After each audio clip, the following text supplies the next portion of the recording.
Que desafios tem Marco Silva para compor o plantel do Benfica 2026-2027? O treinador, não há dúvida nenhuma. É um bom treinador, é competente, a sua carreira fala por si. Não tem um palmarés muito grande, mas tem aqui provas dadas no que toca a trabalhos com sucesso, como por exemplo a carreira que ele fez no Fulham. Agora, uma coisa é jogar para ter uma época tranquila e ser aqui um treinador que luta pela manutenção. Outra coisa é ter que dominar os jogos e ter que ser campeão e ganhar títulos e ser a equipa que vence e convence. São coisas completamente distintas e eu acho que isso pode ser aqui um desafio para Marco Silva, que eu gosto bastante, que eu já gostava que ele já tivesse estado no Benfica há mais tempo atrás, quando foi falado, mas de facto o que nós vamos fazer hoje é olhar para a composição do plantel do Fulham da temporada passada e olhar para a composição do plantel do Benfica ao dia de hoje. A ideia vai ser perceber que mudanças é que Marco Silva vai ter que fazer para ter um plantel à sua medida.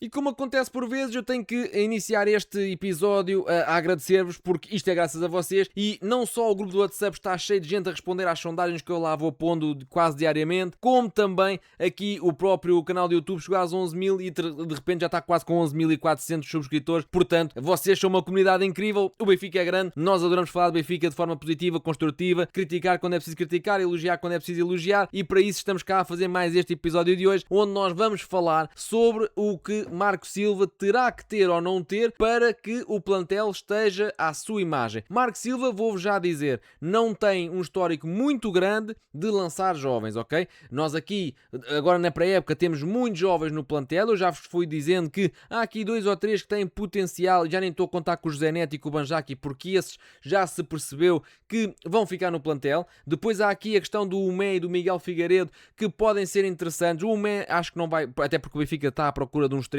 como o próprio presidente disse. Portanto, o Umé está a fazer a pré-época, é um jogador que está no radar da equipa principal, mas vai jogar a sua primeira temporada na equipa B. Parece-me que isto é praticamente certo. De qualquer das formas, o Miguel Figueiredo pode seguir o mesmo caminho, mas é um jogador que diria que tem mais preparação para entrar na equipa A. Em todo o caso, não estou a dizer que o Marco Silva não aposta em jovens, até porque ele não tem aqui um grande registro de lançar jogadores, de estrear jogadores, mas tem registro de alguns jovens. No Olympiacos lançou vários que depois se tornaram titulares do clube. No Sporting, por exemplo, lançou só na Taça da Liga, estreou 10 jovens, mas depois acaba por não ter um grande aproveitamento. Eu também não gostava muito daquele plantel do Sporting, sou-vos sincero, já vos disse aqui várias vezes.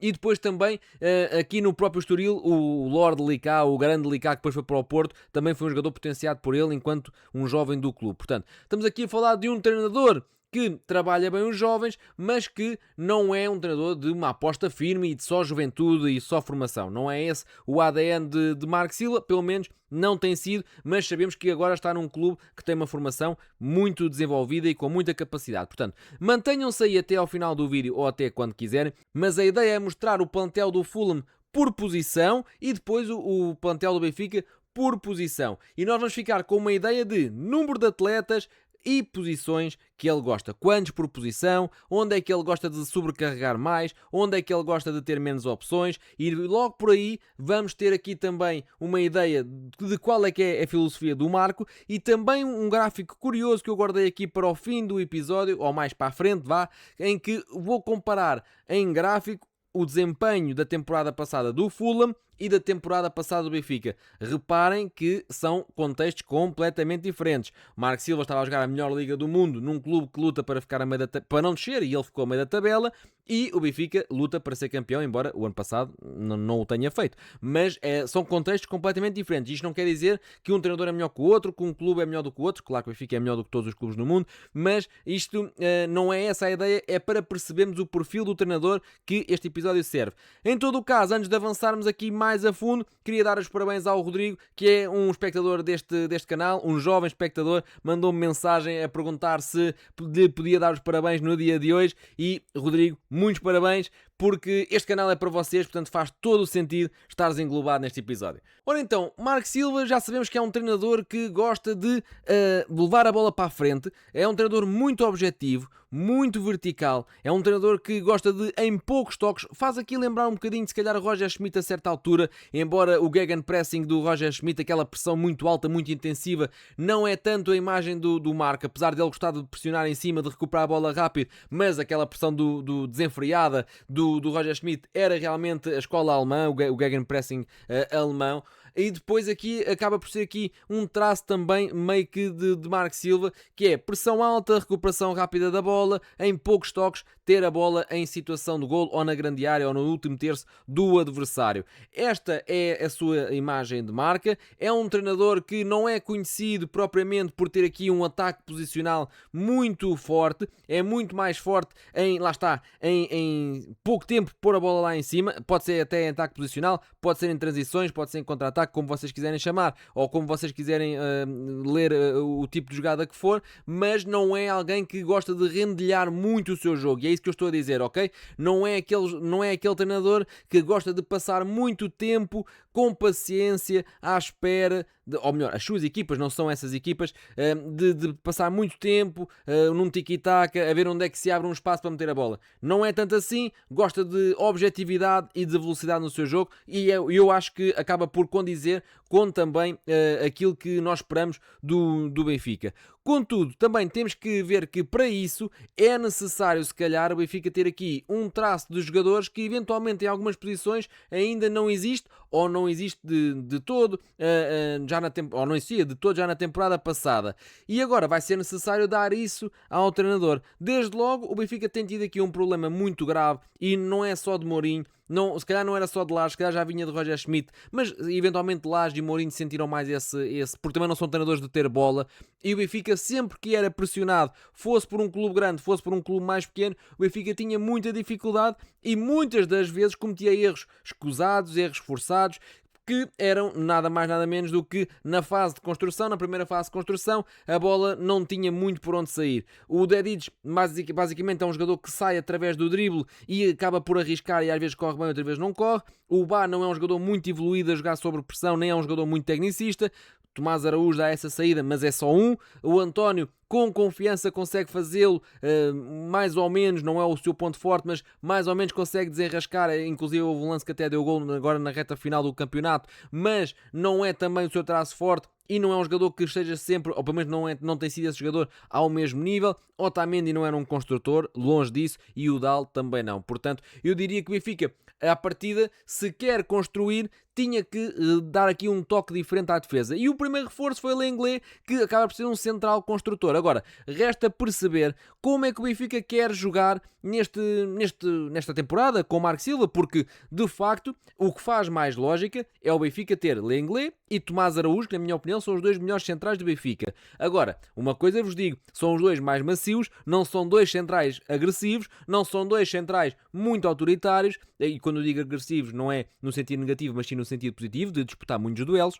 E são dois centrais conhecidos por muitas das vezes não serem dominantes no jogo aéreo. Portanto, ter uma dupla que se assemelha só por dizer que um é canhoto e outro é destro, um joga do lado esquerdo, outro joga do lado direito, parece-me algo arriscado, se calhar, ter isto como dupla para a temporada. Gosto dos dois jogadores, acho que pode funcionar se a equipa estiver muito organizada, ceder pouco espaço, saber quando é que tem que pressionar, saber quando é que tem que ser mais agressiva, saber quando é que tem que parar a jogada. Se isso acontecer, acho que os dois jogadores estão mais protegidos, mas se isso não acontecer, acho que são dois jogadores que são demasiado parecidos para funcionar como dupla. Depois, aqui há uma... Atenção que isto é só uma análise minha, não é nada que eu saiba, não tenho, já vos disse várias vezes, não tenho aqui informações nenhumas, mas resta-me também aqui deixar aqui este pensamento, que é: não sei até que ponto é que o Benfica não está a pensar vender um dos centrais, como é óbvio. E todos temos estado a falar de António Silva. O Fabrício Romano já desmentiu, a dizer que o Milan nunca fez nenhuma proposta pelo António Silva. E eu não sei até que ponto é que o Benfica não está aqui também aberto a uma saída do Tomás. Porque para já é o central mais valorizado e o que deverá ter mais mercado. É o que pode render mais dinheiro. E depois é assim, o Benfica foi noticiado que ofereceu um contrato de 1,2 milhões anuais ao António. O presidente Rui Costa disse que a proposta é muito superior a isso. Hoje nos jornais todos estão a dizer que a proposta quase que chega, ou chega mesmo, aos 2 milhões anuais. E eu faz-me alguma confusão que o Benfica esteja a dar 2 milhões anuais a um jogador, ou perto disso, seja o que for, para ficar no banco como suplente aos outros dois. Portanto, não sei até que ponto é que o Tomás também não poderá sair, ou um ou outro, obviamente, mas não sei até que ponto é que estamos todos a pensar no António e se calhar o Tomás também pode estar na calha, porque faz-me alguma confusão o Benfica estar a investir tanto e tão forte num central que tem sido suplente e que tem cometido erros e depois vai pô-lo no banco. Duvido um bocadinho que isso seja assim tão linear quanto isso, mas é apenas um pensamento, como eu vos disse, não é nada certo. Portanto, essa era uma lacuna que Marco Silva tinha identificado. O Benfica precisava de saber construir sobre pressão e para isso, neste momento, trouxe Lenglet e o Benfica ganha aqui no setor defensivo mais uma solução, que é o central construtor e alguém com o pé esquerdo. Depois também falta médios com capacidade para ser forte nos duelos, mas também com capacidade técnica e com critério no passe. Parece-me que Manu tem isso, mas não sabemos como é que ele está. Auschwitz tem isso, mas é só um. Rios é um jogador que até pode ter alguma técnica, mas é um jogador que é muito errático. Agora até perdeu o lugar a titular na seleção para o Puerta do Racing aqui de Espanha. E é um jogador que tanto está muito bem como está muito mal. É um jogador que disposiciona-se muitas das vezes e eu não sei se Marco Silva vai gostar disso. Depois Sudakov é para jogar mais à frente. Barreiro também não é um jogador muito tecnicista, apesar de ter muito pulmão. Portanto, eu não me admirava que também viesse aí um médio centro caso algum destes saia. Depois dos extremos já falamos no episódio de ontem e em termos de avançados acho que Pavlidis vai continuar a ser o titular. Se não sair, acho que vai continuar a ser o titular. Mas nada melhor do que olhar então para o plantel do Fulham na temporada passada. Ora, este gráfico eu trouxe aqui para vocês e eu acho que é fácil de perceber, ou seja, o Fulham acabava por ter aqui dois guarda-redes, o Bernland, não interessa quem é os nomes, e o Leconte, não interessa aqui muito quem é que é o nome da posição, não interessa aqui muito, mas é uma equipa com dois guarda-redes principais, um titular, um suplente, mas com dois guarda-redes e depois até se estendermos aqui, se abrirmos aqui bem o plantel do Fulham, vamos ver que estava aqui um jovem de 18, 19 anos como terceiro guarda-redes. Depois tem 4 centrais e aqui é a primeira curiosidade comparativamente com o projeto do Benfica, que é o Benfica nos últimos anos tem sido um traço, que é, o Benfica não tem que ser igual ao Fulham, ok? Mas este é um traço que é, o Benfica nos últimos anos tem tido sempre 3 centrais, normalmente Tomás, António e Otamendi, e depois há um miúdo da equipa B que é o quarto central para qualquer coisa que possa acontecer. Tem sempre 3 mais um jovem, enquanto que o Marco Silva no Fulham acabava por ter 4 centrais. Qualquer um deles jogou a titular várias vezes, qualquer um deles são centrais mais maduros. Podem ser mais jovens, menos jovens, mas são centrais batidos e com capacidade para dar resposta imediata, ok? A verde está a posição principal, a posição onde o jogador mais joga, a posição dele. A amarelo estão posições alternativas onde o jogador foi jogando, ok? Portanto, vamos ignorar aqui estes amarelinhos porque não é a posição principal do jogador. De qualquer das formas, esta é a primeira diferença, que é o próprio Marco Silva no Fulham tinha 4 centrais, entre aspas, principais. 4 centrais maduros para entrar, enquanto que no Benfica tem sido a regra, antes de Marco Silva, 3 mais 1. Entretanto, Rui Costa também já disse, na Assembleia e tudo mais, que Gabriel Índio é central da equipa principal, não é central da formação. Pode ir à equipa B fazer alguns jogos, mas é um central da equipa principal. Portanto, parece que o Benfica está a tentar chegar-se aqui a este formato de 4 centrais no plantel principal. Depois os laterais esquerdos, como podem ver aqui, acaba por ser aqui o Robinson e o Sessegnon. O Robinson fez grande parte a titular e era ao lado desequilibrador do Fulham. Agora, aqui a questão é que no Benfica é ao contrário. O Benfica, se quiser desequilibrar, vai ter que ser pela direita pelo Dedic, porque o Dal não é um jogador de desequilíbrio, muito longe disso, ok? Agora, também há aqui outra questão, que é José Neto é mais jogador, é um jogador que é muito jovem, obviamente, mas é muito mais jogador no que toca a ser muito melhor a defender, muito melhor a atacar, é quase um organizador de jogo cá atrás. Portanto, estamos a falar de um jogador que eu acho que vai ganhar a titularidade a breve prazo, mas ser o lado esquerdo o desequilibrador do Benfica, acho que nunca vai ser neste momento, ok? À direita, aqui Marco Silva tinha no Fulham, então o Tete e o Castanho como laterais direitos. No Benfica, a ter o Banjaki e o Dedic Oba, porque segundo as notícias, um deles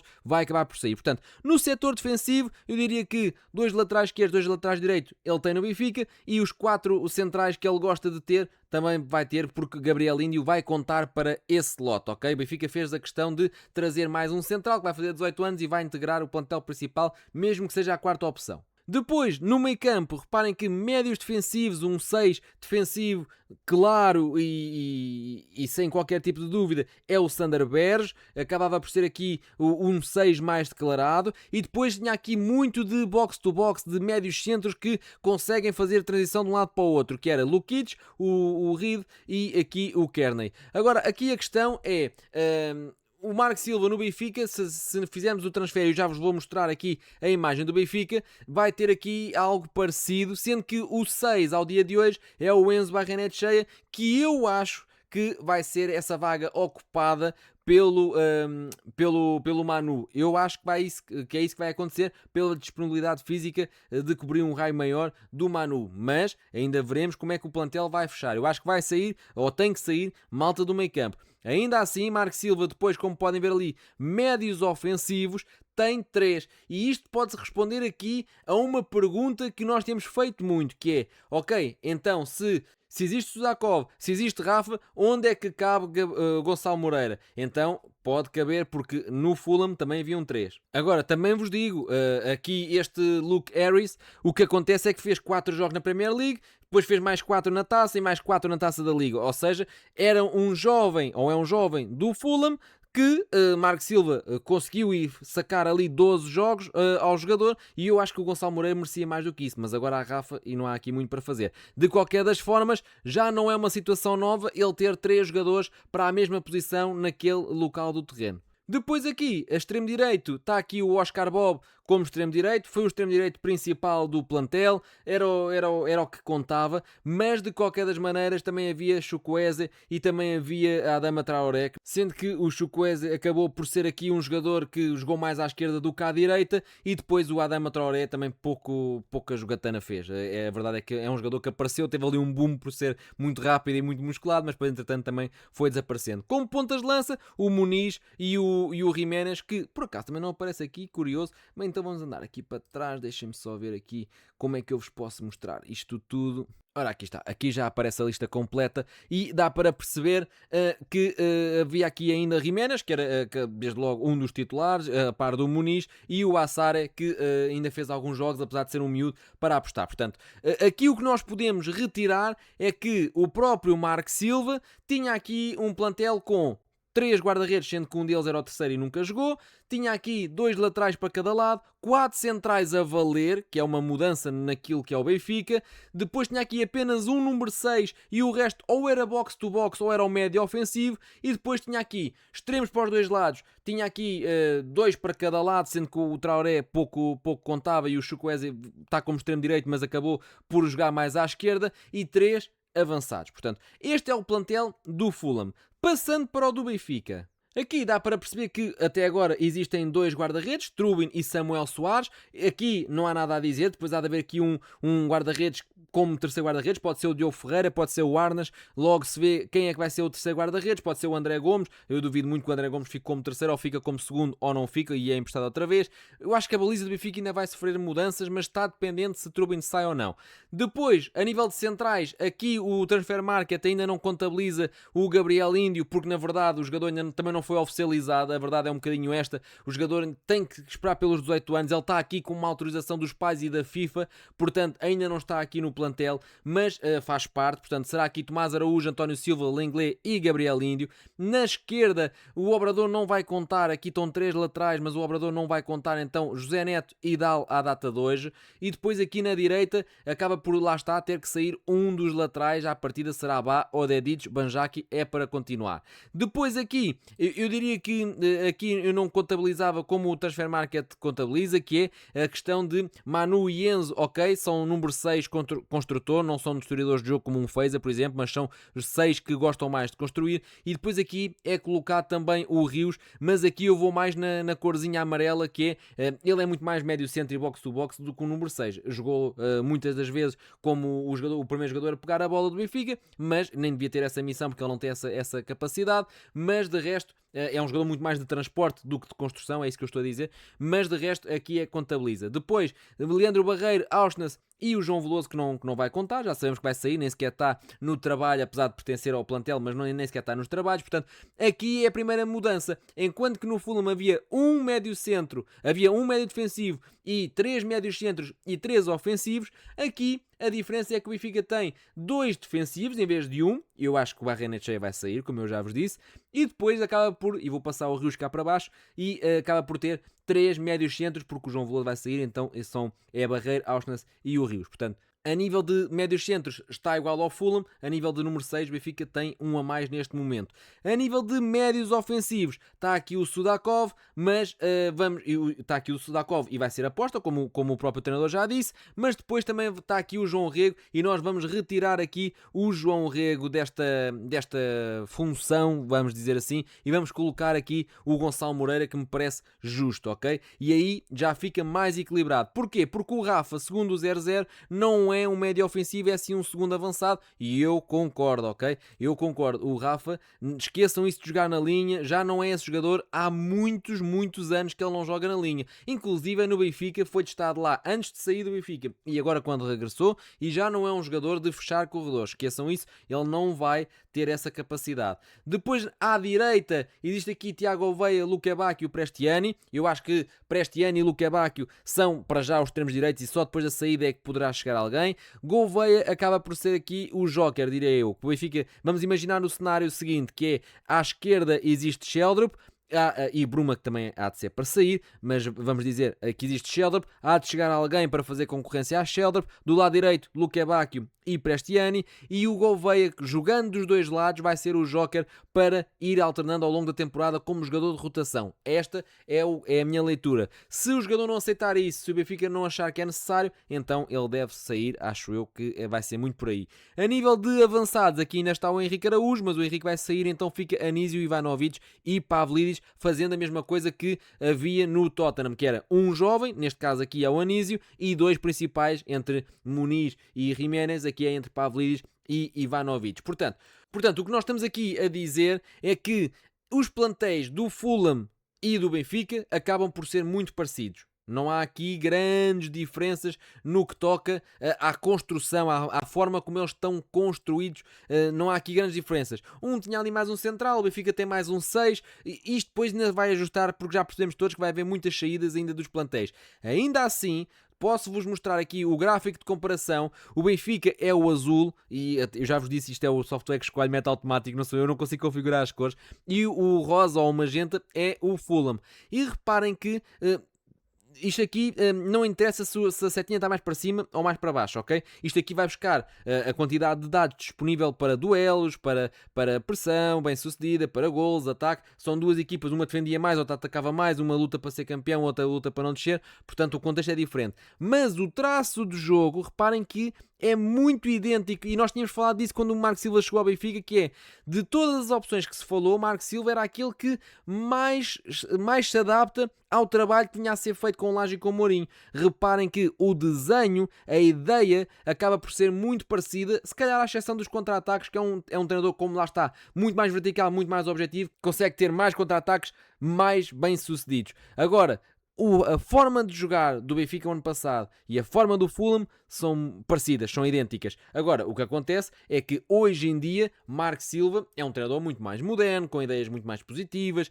Eu acho que ele vai chegar ao Benfica e vai mudar. Ele não vai continuar a ser muito pragmático, vai ser um treinador muito mais ofensivo, porque é assim que ele gosta de ser. Já o mostrou no Olympiacos e no Sporting e até no Estoril também. Por isso, eu acho que vai ser essa a versão que nós vamos ter do Marco Silva. Agora, o mercado vai ter que ditar aqui várias mudanças no plantel. O Benfica tem claramente jogadores a mais. Bruma é para sair, Henrique é para sair, o João Veloso é para sair, o Prioste ainda há de sair, eventualmente os médios vão ser ajustados, há de chegar outros reforços e isso vai demorar ainda o seu tempo, pelo que parece. Digam a vossa opinião sobre a construção do plantel para a temporada seguinte, 26-27. Acreditam ou não acreditam em Marco Silva? Subscrevam o canal, juntem-se aí ao WhatsApp e estamos aí para mais conteúdos. Até breve.